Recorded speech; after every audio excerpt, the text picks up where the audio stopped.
दोस्तों, आज हम आपको एक ऐसा रहस्य बताने जा रहे हैं जिसे सुनकर आप चौंक जाएंगे, हैरान रह जाएंगे। जिसे सुनकर एक तरफ आपको यह विश्वास दृढ़ होगा कि भगवान तो सचमुच एक है, और वहीं दूसरी तरफ हम सबको बांटने वाली विभिन्न धर्मों की रूढ़िवादी आपसी दीवार भी आपको परत दर परत उखड़ती और गिरती नजर आएगी। उस सच्चे भगवान के लिए देशों की सीमाएं कोई मायने नहीं रखती। हम सब जीव उस परमपिता के बच्चे हैं तथा हमारे कल्याण के लिए वह परमात्मा जगह जगह अलग अलग रूपों में प्रकट होकर हमें सत्य ज्ञान बतलाता है, हमें जागरूक करता है। कबीर जी अपनी वाणी में कहते हैं कि बल्ख व विलायत तक हम ही धारे भेख। कबीर परमात्मा जी कहते हैं, हम मोहम्मद को सतलोक ले गए हो, इच्छा रूपी वहां न रहियो। उल्ट मोहम्मद महल पठाया, गुज बीरज एक कलमा लाया। रोजा बंग नमाज दई रे, बिस्मिल की नहीं बात कही रे। मोहम्मद जी को भी कबीर परमात्मा 2 बार मिले थे। इसी विषय पर आज हम एक रहस्य उद्घाटन करने जा रहे हैं। अल खिद्र एक ऐसा महान महापुरुष जिसका जिक्र उल्लेख बहुत सी धार्मिक किताबों में मिलता है। एक ऐसा महान महापुरुष जो सर्वोच्च ज्ञान युक्त माना जाता है। अल खिद्र ही वह महापुरुष है जिससे ज्ञान समझने के लिए खुद अल्लाह कह रहा है। अब जाने सविस्तार प्रसंग कुछ इस तरह है कि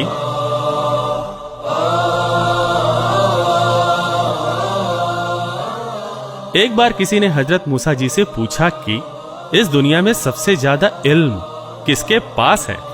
इसके जवाब में मूसा जी ने बड़े गर्व से कहा, मेरे पास। मूसा जी का यह जवाब अल्लाह को पसंद नहीं आया, जिस कारण अल्लाह ने मूसा जी को कहा कि जो ज्ञान तुझे प्राप्त है वो अल खिद्र के ज्ञान के सामने कुछ भी नहीं है। कुछ भी नहीं मतलब साफ है, अल खिद्र का ज्ञान सर्वोपरि है। उसके ज्ञान की महानता को कुरान शरीफ का ज्ञान दाता, बाइबल का ज्ञान दाता खुद स्वीकार कर रहा है। ये बात पवित्र गीता जी से भी मेल खाती है, जिसमें गीता ज्ञान देने वाला अध्याय 4 के श्लोक 34 में कहता है कि संपूर्ण आध्यात्मिक ज्ञान किसी तत्वदर्शी संत के पास है, उससे जाकर पूछो। मूसा जी अल खिद्र के पास जाते हैं, लेकिन वो अल खिद्र पर विश्वास नहीं कर पाते। इस कारण उन्हें अल खिद्र से अद्भुत ज्ञान की प्राप्ति नहीं हो पाती। स्पष्ट हुआ कि अल खिद्र का ज्ञान सर्वश्रेष्ठ है। कबीर जी के ज्ञान के बारे में भी यही कहा गया है कि और ज्ञान मंडलीक सब चकवे ज्ञान कबीर।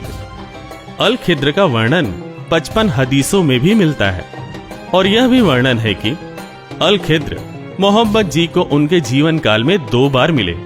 एक बार मोहम्मद जी के जवानी काल में व दोबारा मोहम्मद जी के बुढ़ापे में। लेकिन विशेष गौर फरमाने वाली बात यह है कि तब अल खिद्र की उम्र जरा भी नहीं बदली। ऐसा ही कुछ वर्णन कबीर जी ने अपनी वाणी में दिया है कि जब गोरखनाथ ने वार्ता कर कबीर जी से उनकी उम्र पूछी थी, तब कबीर जी का जवाब था कि गोरखनाथ जी, 7 करोड़ तेरे शंभू मर गए, मेरी एक नहीं पलैया। क्योंकि पूर्ण परमात्मा अविनाशी है, उसके जीवन का एक भी पल कभी कम नहीं होता। पवित्र कुरान शरीफ के सूरत फुरकान 25 आयत 52 से 59 में वर्णन है कि वो परमात्मा जिसने सारी सृष्टि रची, वह हमारे सब गुनाहों से खबरदार है, वाकिफ है। ऐसा लिखित सबूत अल खिद्र के उस प्रसंग से मिलता है जिसमें अली को कहा गया है कि अली, मैं तुझे ऐसा मंत्र दूंगा जो असंख्य पापों का नाश कर देगा। वेदों में भी यही वर्णन है कि केवल कबीर परमात्मा ही पाप नाशक है, सभी पाप कर्मों को काट सकता है।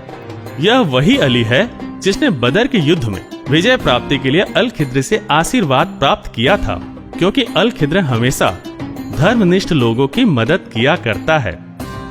अल खिद्र ही अविनाशी कबीर परमात्मा है। वह वही भक्ति मार्ग में उलझनों को साफ करता है, मतलब कि सही भक्ति विधि भगत समाज को बतलाता है। ऐसा उल्लेख पवित्र वेदों में भी है कि परमात्मा उपदेश करने की इच्छा से इस पृथ्वी पर अवतरित होता है। वह अपनी वाणियों के सत्य ज्ञान की बौछार करता है। बहुत से मुस्लिम श्रद्धालुओं का मानना है कि अल खिद्र के हाथों में हड्डियां नहीं हैं। वे रुई जैसे नर्म हैं और ये उसकी पहचान भी है। जब कोई तुझसे ऐसा साधु मिले जिसके हाथ नरम हो, वह हड्डी ना हो, तो समझो कि वो अल खिद्र ही है। ऐसा ही शरीर कबीर जी का है। कबीर जी खुद अपनी वाणी में कहते हैं कि हाड़ चाम लहू ना मेरे, जाने सतनाम उपासी। सभी प्रसंग अब अल खिद्र व कबीर जी को एक ही स्पष्ट करते हैं। वह उनके द्वारा की गई लीलाओं सदग्रंथों में बताई उनकी पहचान से हूबहू मेल खाती है। और लगभग सभी देशों के मुस्लिम मौलवियों का यह भी मानना है कि उन्हें जीवन काल में एक बार अल खिद्र जरूर मिलता है।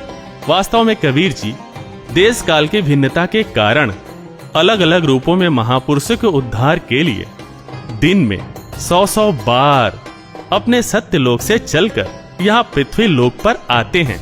जैसा गरीबदास जी अपनी वाणी में कहते हैं कि गरीब उन्नत कोटि अवतार है, नो चितवे बुद्धि नाश, खाली खेले खलक में 6 ऋतु 12 मास।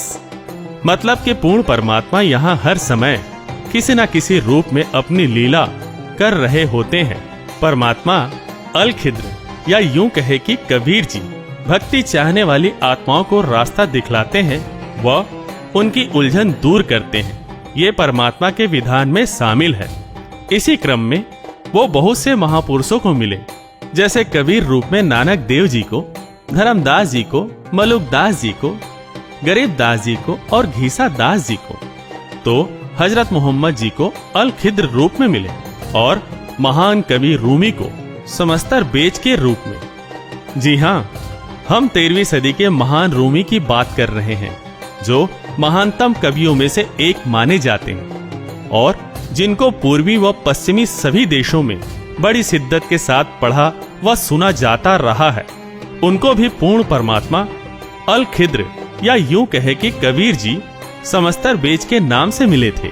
वह उनको सर्वोच्च आध्यात्मिक ज्ञान से रूबरू करवाया था, जिससे प्रभावित होकर कवि रूमी ने भी एक ग्रंथ प्रसिद्ध मसनवी की रचना की, जिसमें उन्होंने अपने गुरु समस्तर बेच की महिमा का अद्भुत वर्णन किया है।